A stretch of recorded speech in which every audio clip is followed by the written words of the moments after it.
Geger, Iwayan Agus Suartama, pria difabel tanpa dua tangan di Nusa Tenggara Barat, ditetapkan sebagai tersangka kasus kekerasan seksual terhadap mahasiswi berinisial MA. Pria yang kerap disapa Agus Buntung itu membantah melakukan kekerasan seksual yang dituduhkan. Agus mengaku awalnya meminta bantuan kepada MA untuk diantarkan ke kampus. Namun ternyata Agus dibawa MA ke salah satu homestay di Kota Mataram. Sama orang tuh berawal dari minta tolong sama orang, tapi orang itu tidak bisa. Nah, terus akhirnya saya minta tolong ke perempuan Niki. Ke cewek ini saya minta bantuan. Terus saya bilang ini, Mbak, bisa enggak minta tolong anterin ke kampus? Bisa, dia bilang. Nah, dia setelah itu bersedia dia nganterin, dia masukin laptop, Pak.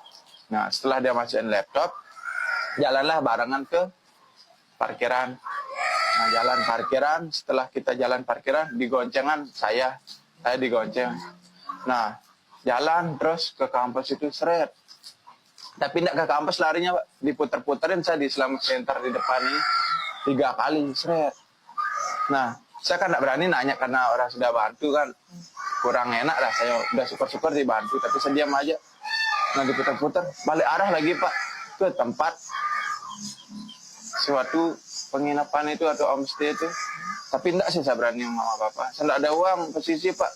Nah, terus seketika dia yang bayar, dia yang bukain pintu, dia yang semua-muanya lah gitu. Agus mengaku hanya mengikuti saja keinginan dari MA. Pria 21 tahun itu takut melawan karena dalam keadaan tak berbusana. Sampai di homestay itu, dia yang bayar kepada orang itu 50. Nah, terus dia yang buka pintu, masuk dah, disuruh saya sama dia masuk. Dia juga masuk, dia di depan kan. Nah, saya ikutin dari belakang, masuk dia juga. Nah, terus saya masuk, ditutup pintunya, Pak, sama dia. Nah, tiba-tiba saya kaget, Pak. Seperti baju celana saya dibuka.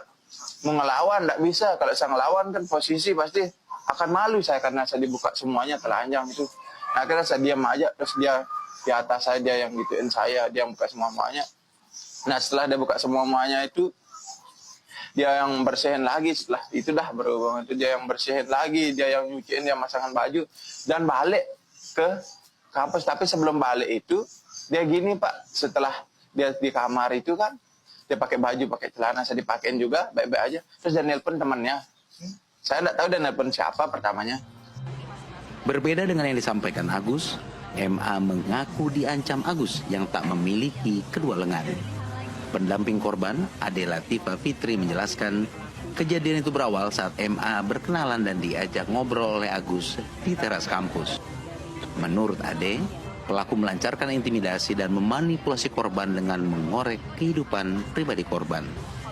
Ade menilai terjadinya perjalanan menuju homestay merupakan paksaan dari Agus, menawarkan MA untuk mandi suci, membersihkan diri dari hal buruk dan ketakutan masa lalu. Justru yang memaksa untuk kemudian si terjadinya perjalanan sampai ke homestay itu adalah karena paksaan dari si pelaku.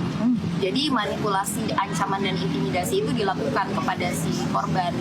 Jika itu tidak dilakukan, maka korban akan kemudian di semua masalah-masalah yang korban sedang hadapi yang selama ini dia jalani sendiri kemudian akan diungkapkan ke orang tua yang mungkin korban merasa orang tua tidak perlu tahu karena orang tua mungkin akan kepikiran dan lain sebagainya. Jadi kalau misalnya nggak mau, saya akan laporkan ke orang tua kamu karena saya tahu orang tua kamu, saya bisa cari tahu orang tua kamu dan lain sebagainya. Dan tentu itu menjadi pergulatan emosi lah bagi korban yang akhirnya membuat korban menjadi pada akhirnya dilemahkan di situ.